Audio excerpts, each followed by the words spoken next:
Bonjour à tous, bonjour à tout le monde. Aujourd'hui, on se retrouve encore pour des petites équations sur les logarithmes. Et donc, aujourd'hui, on va apprendre à résoudre ces deux équations avec des logarithmes. Alors, dans un premier temps, lorsqu'on a une équation avec des logarithmes, on doit poser les conditions d'existence, d'accord? Il faut que l'intérieur de notre logarithme soit strictement supérieur à 0. Alors, première condition d'existence, ici, on va avoir 3x plus 2, ok, qui est strictement supérieur à 0. Si 3x plus 2 est supérieur à 0, ça veut dire que x doit être strictement supérieur et donc à moins 2 tiers. D'accord? Donc j'ai bien 3x plus 2 qui doit être strictement supérieur à 0. Alors mon plus 2, il devient alors moins 2, je divise par 3 et donc x doit être supérieur à moins 2 sur 3. Donc ça, ce sont mes CE. Hop là, voilà. Donc CE, x supérieur à moins 2 tiers. Ok, maintenant on va résoudre l'équation. Alors, qu'est-ce que je peux faire ici? Tout simplement, je fais E exposant tout ceci pour annuler les ln, et donc j'ai que 3x plus 2 okay, est égal à E au carré. Si 3x plus 2 est égal à E au carré, ben ça veut dire que 3x est égal à E carré moins 2, hein, j'ai bien ceci, et donc je divise par 3, et donc j'ai x qui est égal à E au carré moins 2. Et est-ce que E au carré moins 2 est supérieur à moins 2 tiers, pardon? Eh bien, tout simplement, moins 2 tiers, c'est 0 moins 2 tiers. Ici, on a bien... non, on va tout simplement faire autre chose, c'est plus simple. Alors, on a E au carré sur 3 qui est supérieur à 0. Du coup, qu'est-ce que ça veut dire? Ça veut dire que si c'est supérieur à 0, si je soustrais deux valeurs, ok, eh ben, l'équilibre est toujours bien respecté. Et donc, ce premier membre-ci, ben, c'est bien notre réponse, et donc c'est bien strictement supérieur à moins 2 tiers. Du coup, on a bien que, pour notre équation logarithmique, on a que x doit être égal à e carré moins 2 divisé par 3. Car c'est bien supérieur à moins 2 tiers. Ok. Next. Alors, ici, c'est un peu plus compliqué. On a le logarithme d'un quotient, on a des x à l'intérieur. Bon, dans un premier temps, on va faire la première condition d'existence. Cette condition d'existence nous dit que on ne peut pas diviser un nombre par 0. Du coup, on a quoi? On a une première CE, et donc que x n'est pas égal à 4. Donc, CE, x n'est pas égal à 4. Car si x est égal à 4, on aurait 4 moins 4, donc 0 au carré, et on ne peut pas diviser par 0. Ok, super. Maintenant, deuxième condition d'existence. On doit avoir x sur x moins 4 au carré supérieur à 0. Donc, x sur x moins 4 au carré supérieur à 0. Alors ici, on n'a même pas besoin de faire une étude de fonction. Pourquoi? Parce que x moins 4 au carré, ce sera toujours positif, car un nombre au carré est toujours positif. Du coup, si c'est positif, un nombre divisé par un nombre positif, techniquement, ça va garder le signe du nombre au-dessus, d'accord? Donc il faut tout simplement que x ne soit pas négatif, d'accord? Si x est négatif, un négatif divisé par un positif, ce sera négatif. Et si x est égal à 0, 0 divisé par un nombre positif, ce sera égal à 0. Donc la condition ici, c'est tout simplement que x doit être strictement supérieur à 0. Ok, donc x n'est pas égal à 4 et x est strictement supérieur à 0. Comment on va écrire tout ceci sur une forme d'intervalle? On a tout simplement x qui doit appartenir, et donc un intervalle dans un premier temps de 0 jusqu'à 4, et donc on les rejette bien, avec une union de l'intervalle à 4 jusqu'à plus l'infini.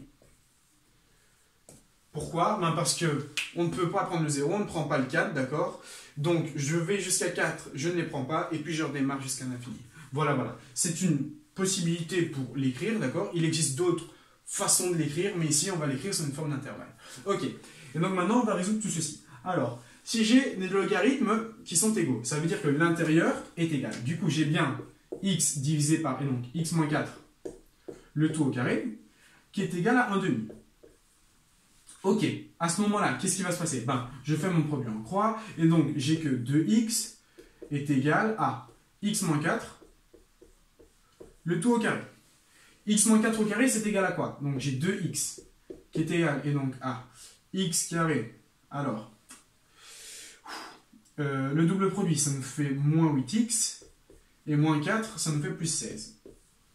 Ok. À ce moment-là, qu'est-ce que je fais? J'isole tout d'un côté, et donc je vais passer mon 2x de l'autre côté qui va devenir moins 2x, et donc j'ai que x carré moins 6x, d'accord? Plus 16.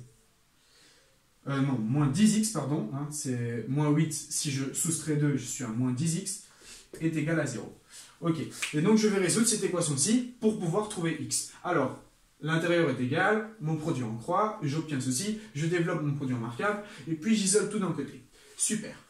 Alors, la réponse à ceci, on a x1 et x2 qui sont égales. Et donc j'ai moins b, donc sachant que b c'est moins 10, donc ça me fait 10, plus ou moins la racine de, et donc j'ai 10 au carré, donc 100, moins, et donc 4 fois 1 fois 16, ça nous fait 4 fois 16, 4 fois 16, 64. Le tout divisé par, et donc x carré c'est multiplié par 1, donc je divise par 2. Alors 100 moins 64, 100 moins 64, c'est égal à 36. Et donc si je prends la racine de tout ceci, c'est égal à 6. Alors cette racine est égale à 6.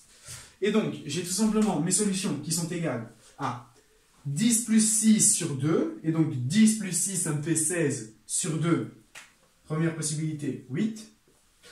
10 moins 6 ça me fait 4, d'accord, 4 divisé par 2 ça me fait 2. Et donc j'ai ici deux possibilités. Première possibilité, x est égal à 8. Deuxième possibilité, x est égal à 2.